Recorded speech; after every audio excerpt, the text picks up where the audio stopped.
Well, welcome everybody. I am very excited to do this episode with you because I have never dyed with this plant before, and it's called Hawthorn. And I've picked this a couple days ago, so it's getting a little bit dry here, but it's got these beautiful red berries that happen near the end of the summer, beginning of the fall. And actually, what I read is you can dye not only the berries, but also the leaves and the branches. So I think that's what I'm going to do. I'm going to throw the whole thing into the pot to make a dye bath slime. That's pretty exciting. So I set my heat on high so it can start to boil. Just mixing the soda ash and the soap in. Like I say, we're going to do it for about an hour. It's nice and clean.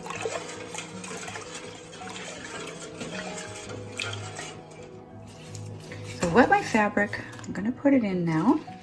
I don't know if you really need to do this, but you know, I just want to be sure that all the fabric is wet before I start mixing it in there.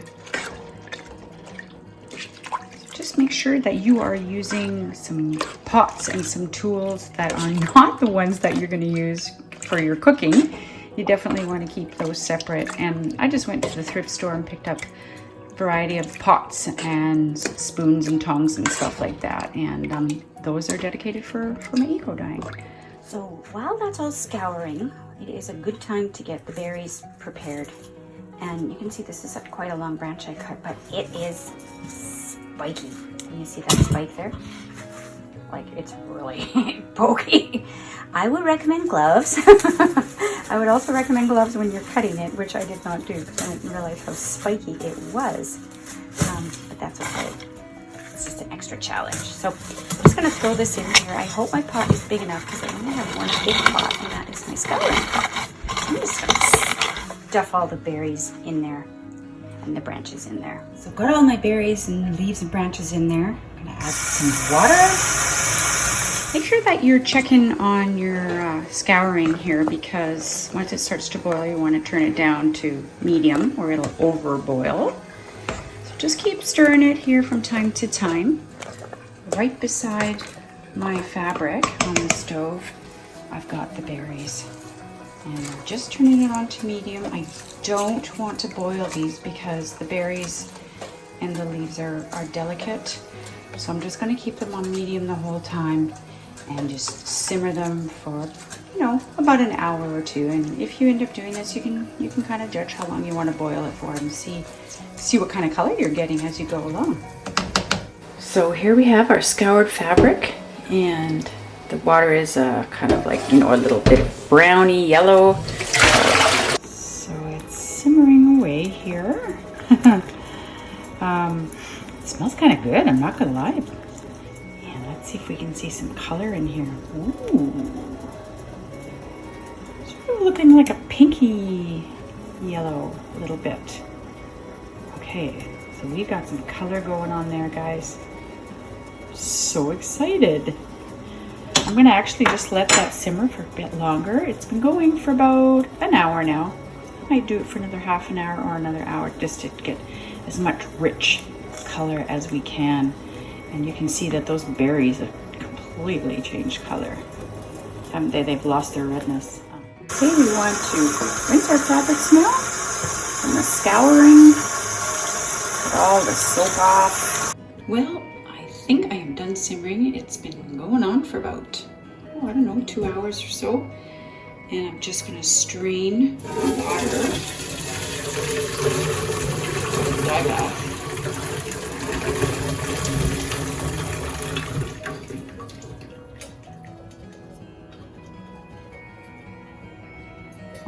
So I'm just going to add the fabrics now into the dye bath.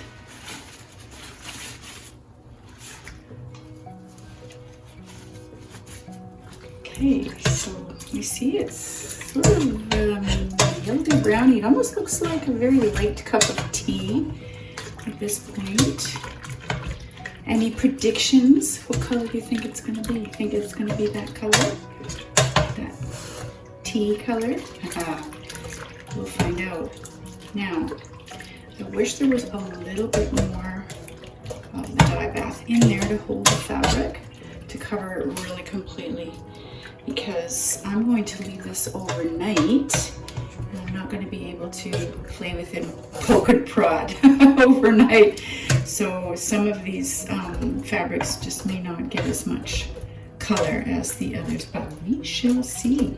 It's always an experiment when you're dyeing with nature, isn't it? Because you just really never know what you're going to get. It also depends, you know, how many berries you pick and get in your dye bath and so on. So we'll see. Hopefully this will be strong enough to make a difference in our fabric. We will let that sit and hopefully work its magic overnight.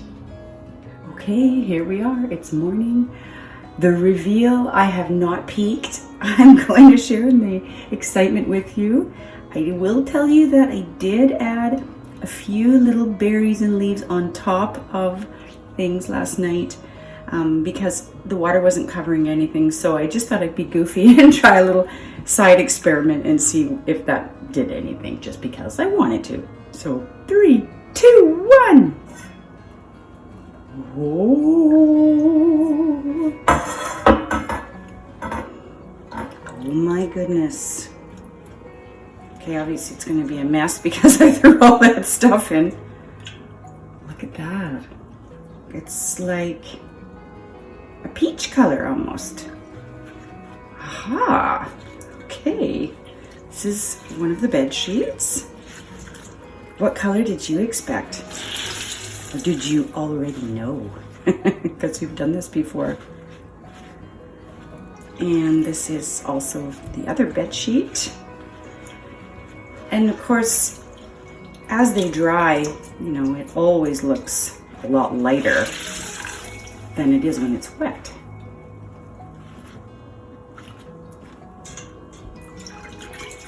And this is that little pretty lace that we had. That really took the color well, I'd say. And this last little piece here.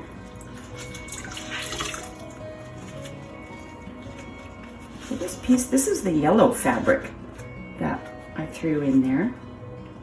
And it went a bit lighter, more yellowy obviously, because it started off yellow. So even just holding that there, you can see there's sort of 3 different shades. This one's more an orangey, this one's a bit more neutrally, and this one's more yellowy. Can you see that? So let's rinse these and then we will dry them and see what they look like.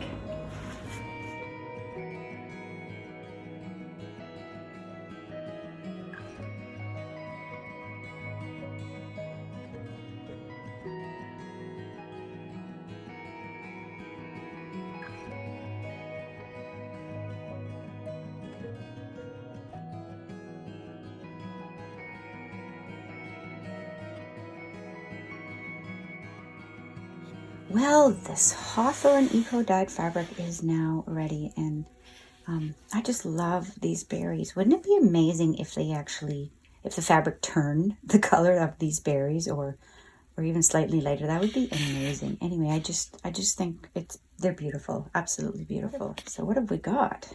Well, this is one of the bed sheets, and the camera lighting sometimes just isn't, you know, depending on the lighting come through my window and everything, it might not capture it like I see it here. So what I'm seeing here is a beautiful light pinky peach color. Are you kind of seeing that too? Depending on the way I hold it. I know on camera it looks quite light, but it is light, but not as light in real life. So it's a little tough for me to get it accurate on the camera, even though I have a really good camera. But you can see the difference between this and this. And, you know, I have to say that when this was drying, it was all kind of orangey. And I was quite disappointed because I didn't want it to be orange. I wanted it to be, you know, a soft pink. And in fact, can you see that? Obviously, there's a huge difference there. But this one in reality is, I don't know how to describe that. Maybe like a tangerine pink or something, but they're both beautiful, and together, look at that. Imagine what you can do with this material here. For sure I'm going to be using it in my mixed media and tearing some of it up to use in my weaving. to do some stitching, you know, I mean, anything you can imagine you can use these fabrics for. And we certainly have a beautiful combination of colors. I hope that you were as surprised as I was, and I hope that you think they're as beautiful as I think they are. This is one of the fun things about experimenting with eco dyeing, is you're just never really sure what color you're going to get. Now, if we had added a mordant, it would have been altogether another color, probably a lot grayer. And if we had added some iron to it, you know, it would have definitely been a lot grayer. But I didn't want to do that in this case. Wow, look at that lace. Quite beautiful, isn't it? Yes, I digress. Well, guys, I hope this has been as enjoying for you as it has been for me. And I will see you on the next episode. Bye.